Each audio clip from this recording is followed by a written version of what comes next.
seeing ad hoc clients to running sold out clinics as an aesthetics nurse.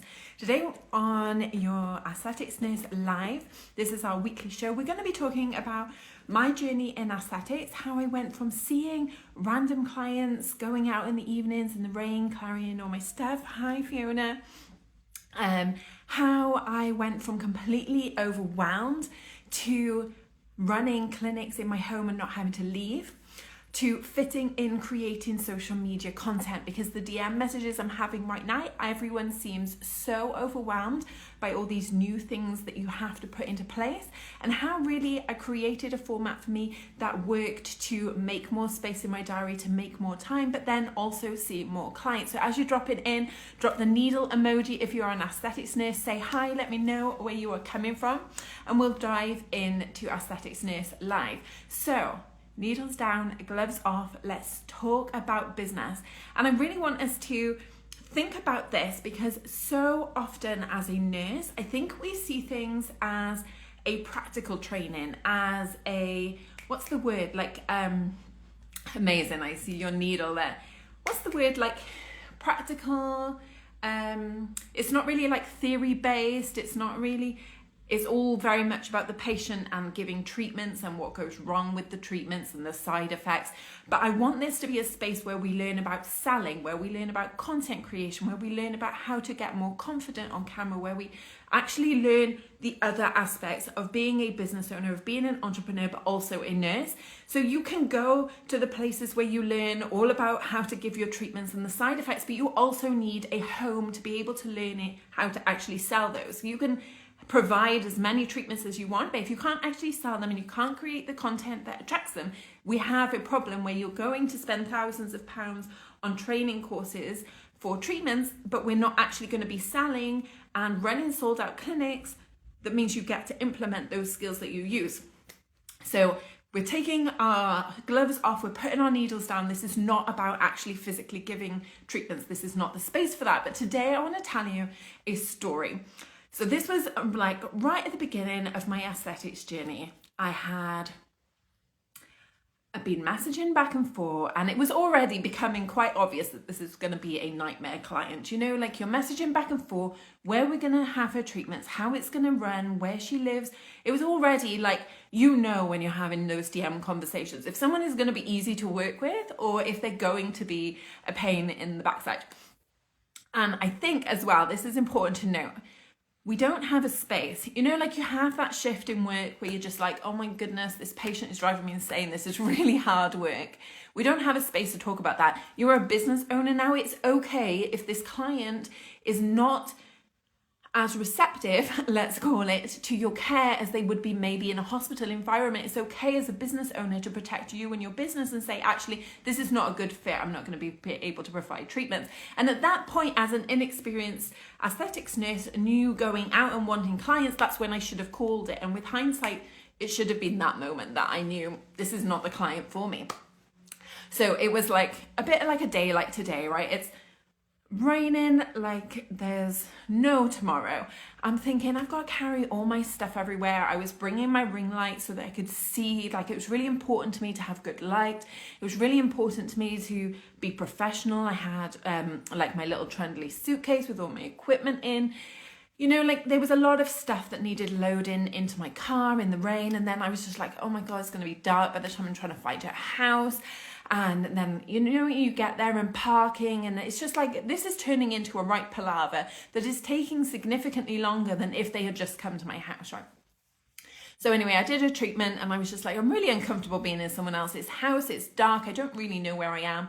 I don't know who else is in the house. I'm not really happy. Like no one really knows. Like I've given David the address, but no one really knows where I am. And I think you have this idea in your head, we think it's going to be like district nursing where everything is on file, everybody knows everywhere, it's all being risk assessed, you have colleagues that know where you are, and it's pretty much, unless you're working out of hours and then there's different measures in place, that's a very like controlled environment. You know who you're going to see, but like you've booked these people on the internet, you have no idea whose house you're going to. And I just felt really intimidated and really like, is this the best situation for me?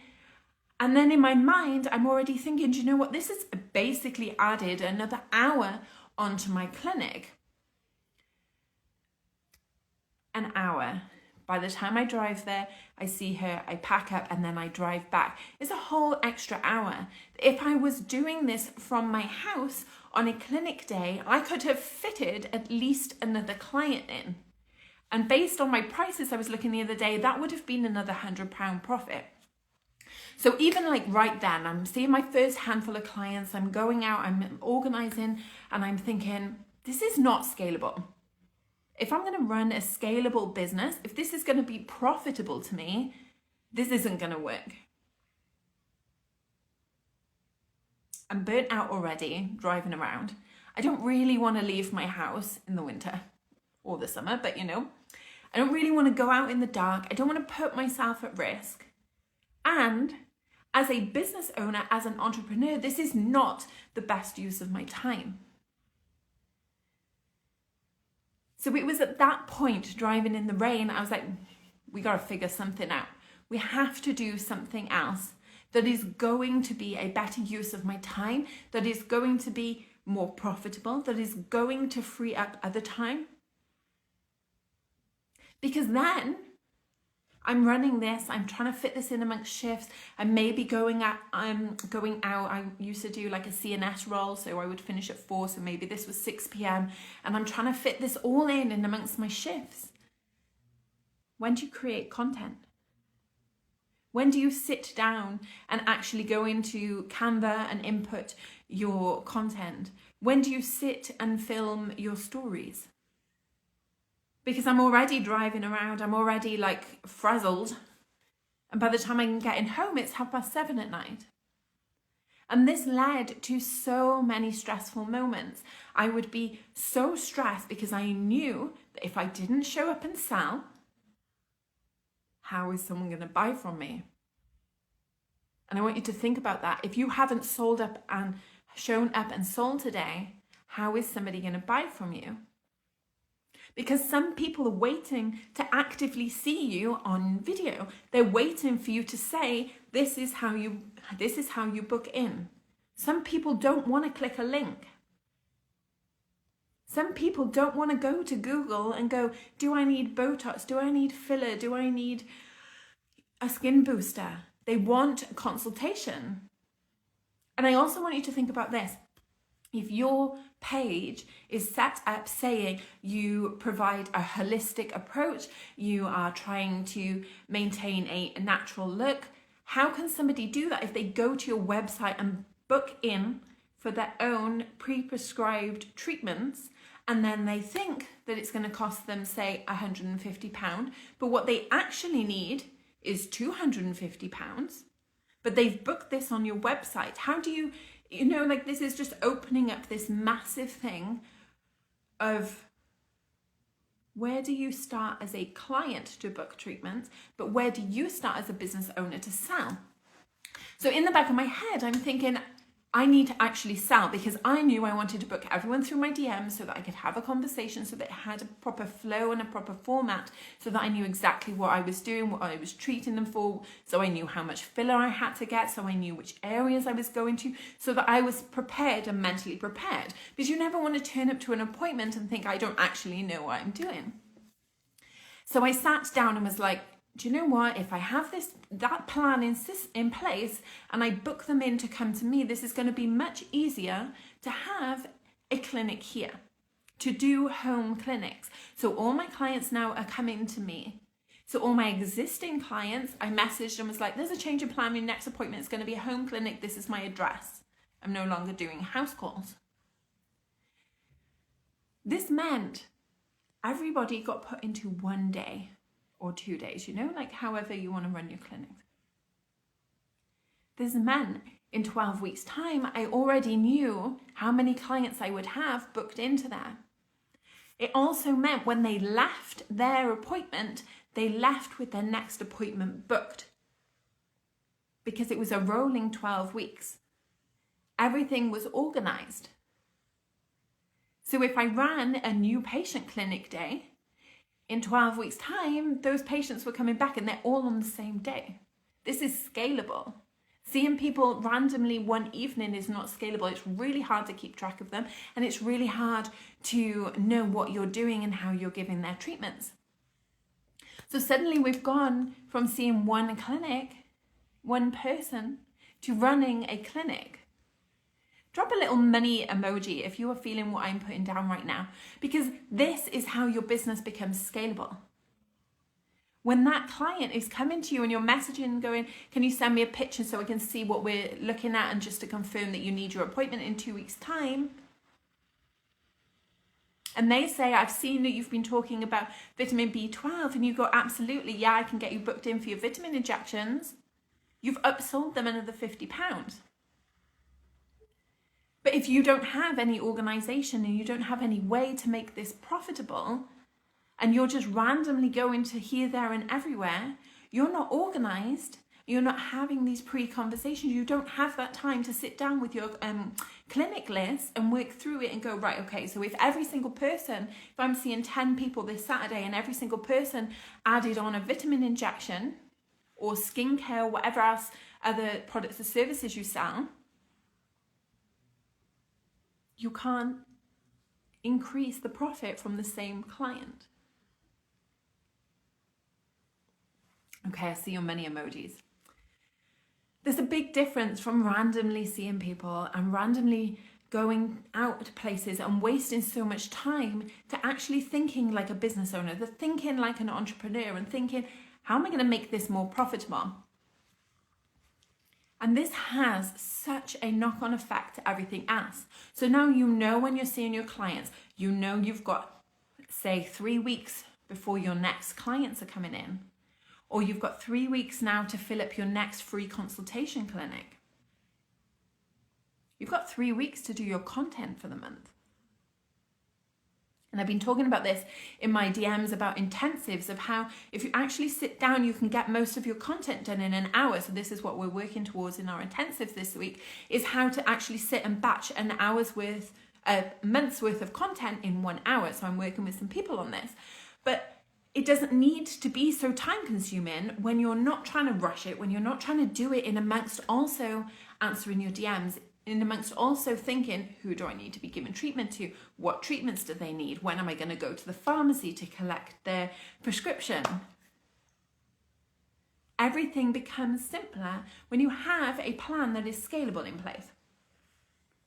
So this is what I did. So I ran my clinics, I had everyone booked in, and then I would talk about running specific treatment areas. So it meant if I was talking on stories, I would get so specific about the person that I was talking to because I wanted to run a specific client list. So I didn't really want to be known for the person doing big lip fillers or giving a lot of lip fillers. So most of my clients actually came to have these lines and these lines done. And I would use, X amount of mils, and I would talk about how they actually felt before they had treatments. It then meant when I was having these conversations, I could use their exact words to show up on stories and to create my hooks for my content using their words. So it also meant then I had the screenshot messages of everyone saying, oh my goodness, I feel so much better. My face feels more uplifted. And I answered the problems from the first lot of people with the messages from my client testimonials. And I did a post about this yesterday about how your testimonial shouldn't be in your revalidation folder. If you are asking the right questions, it is your job to make that into content. So if you're asking your clients, how do you feel? They will respond with how they feel. This sells so much better than, do you want 1 area or 2 areas of Botox? How do you feel now I've used 140 units? Your client doesn't even understand what a unit is. And it's not their job to understand what a unit is. But they also know that right now, since I had my Botox done, it's not annoying me and I'm not staring at it in the camera. The same as when I was sat waiting to have treatment the other day with somebody, and they said that they don't like having selfies done with their teenage daughter because every time her daughter holds the camera up, all she sees is her lines. So she's telling her daughter, can you move the camera away? Can you put it further away? I don't like the look of my wrinkles and my fine lines. If you said to somebody, do you wish you felt confident when your teenage daughter tried to take a selfie with you? They would answer with yes. They wouldn't care if it cost £140, if it was £180 and you're running a 20% off. They would want to be booked in for a consultation. So you sell them a consultation. That means then you can see them, you can have them booked in, and you get to actually prescribe what would be best to make them feel confident when their daughter holds up the camera. You wouldn't have a client come into the hospital or come into your clinic and you go, what did Google say you needed? Okay, I'll give that to you. So why are we sending them these apps and these web links where they get to pick what treatment they want from it and book in for your clinic? So I didn't do any of that to sell out my clinics. I literally used the free app of Instagram to book everyone in because I knew what days my clinics were running. I used to have a paper diary. I was thinking about making these. You have to let me know if you think this would be helpful in making our own aesthetics nurse journal, where I would have all my clients when they needed a 2-week follow-up, when they needed a 10-week follow-up, and when their 12-week follow-up would be. So every week I would open my diary and go, what do I need to do? Okay, I need to check in with these 5-10 clients this week because I need them to send me photos. I need to actually check in with them and I need to confirm that they're booked in. That meant I would have a morning set aside where I could do content. Mondays are usually my content days now because I made it so I had these days. This also meant when we were trying to watch TV in the evening or we wanted to go out, I wasn't stressed, I wasn't worked up, and we weren't having family arguments about content for friggin' Instagram. Because let me know, put your hand up if you've ever had an argument with someone at home because they don't understand what you're trying to do because they're not seeing the money coming in. But I guarantee if you said to your partner or your husband or whoever is at home with you, actually, this has been a mad clinic today. Do you know how much profit? And I say profit, this is really important when you're looking at numbers. Profit I made today is £1,000. I guarantee your family member would say, do you want to go and make out some more content and like create some more marketing so you could sell some more spots? But when they don't see it, because all they see is you leaving in the evenings, they're sat alone on the sofa, they've waited for you to come home from your shift and now you're leaving again, and this isn't scalable and they're not seeing the money or they're not seeing the return in investment, of course they're going to say, why are you doing Instagram? Why are you trying to talk to your audience? Why are you trying to grow an Instagram account as well? And they will not understand it. The amount of arguments I've had with my partner about everything being content, how everything needs to be posted online, why are you always trying to show up? You know, everything has a knock-on effect, but the minute that you start selling out clinics and the minute that you can sit down and organize yourself, you have this sense of calmness about yourself. You have this sort of like lean back approach to, okay, I have an organized business. When you are ready to put your foot on the gas and scale it and sign more clients, then you can. If you're happy with your 10 clients that are rolling every 12 weeks, you can go for that. But that's only 2 days a month, 2 days a quarter even. They're actively seeing people. And to me, when I was doing this and I was going out in the night and I was dragging my equipment along and I'm carrying my ring light, going out 2 days a month to have people come to me seemed so much better. And it seems so much better for your family. They will be more supportive. But if you are still like, oh, do you know what? How am I going to have this conversation with my clients? It's about setting boundaries. It's about showing them that this will provide a better treatment structure for them. It's about showing that you are a professional business owner, because there are two sides to you now as an entrepreneur who is also a nurse. There's the nurse that gives the treatment, and there is the entrepreneur and the business owner that makes sure that everything runs better. And when these work hand in hand, you have a scalable and profitable business. When they are working against each other, that's when the money drops. You can't stay on top of things. Things get overwhelming and you will quit. And I guarantee by the middle of next year, you will have gone, do you know what? It's easier to do an agency shift once a month. And it won't just be you saying that. It will also be your family. And it comes into this like, oh, my family aren't supportive of me. Oh, my family don't support your business. No, they don't understand, and it isn't their role to understand. It's not their job to understand what they're doing. It's your job to explain it in a way that makes them supportive. I once had a call with a mentor, and I paid a 4-figure sum for this. And my only question to her was, how do I create a supportive environment for myself, because it feels so overwhelming? And she literally said, they're never going to understand. Until you are making the money, they will never understand. It doesn't matter if you sit at the kitchen table and you show them that you're doing work.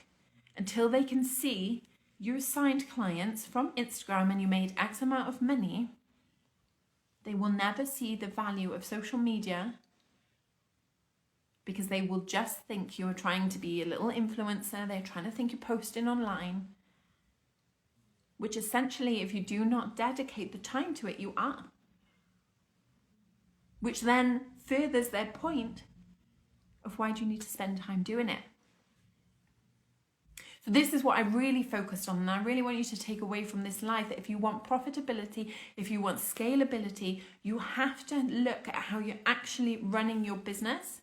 Not just adding more treatments for the sake of adding more treatments, not just adding more treatments because a handful of clients might benefit from it. What is actually scalable and doable for you right now? What can you actually put into place right now that helps you as a business owner and helps your clients? Because maybe this means right now, okay, I can't give Botox, for example. I only ever gave fillers. But say my client came to me and said they wanted Botox. Instead of me dropping thousands of pounds on a course, maybe I pair up with a nurse that can only give Botox. So all her filler clients come to me and all my Botox clients go to her. Maybe this means the person I'm prescribing for gets one of my clients, but I get all of her prescribing. It's about thinking about what is doable for you, what is scalable for your business, what will make you more money, but also save you more time. Because time is just as valuable as money. And when I was driving to that client and it was taking half an hour to get to her house and half an hour to get back, and it was hammering down with rain and it was dark and I didn't want to be out, that was not a scalable, profitable use of my time. So as you go into this week, and if you are planning your clients and you are messaging your clients, I really want you to think, is this a good use of my time? Is this going to make me the maximum amount of profit in the long term? Remember, profit, not cash, because not everything they pay you is profit in your hands. Is this going to make me the most amount of profit long term? And how can I save myself time? Okay, so if you got value from this live, from Aesthetics Nerds Live this week, send this video training out to your Aesthetics Nerds friends. Watch it again on the replay and really take note of what you need to implement this week to run a profitable and scalable Aesthetics Nerds business. Bye guys, take care.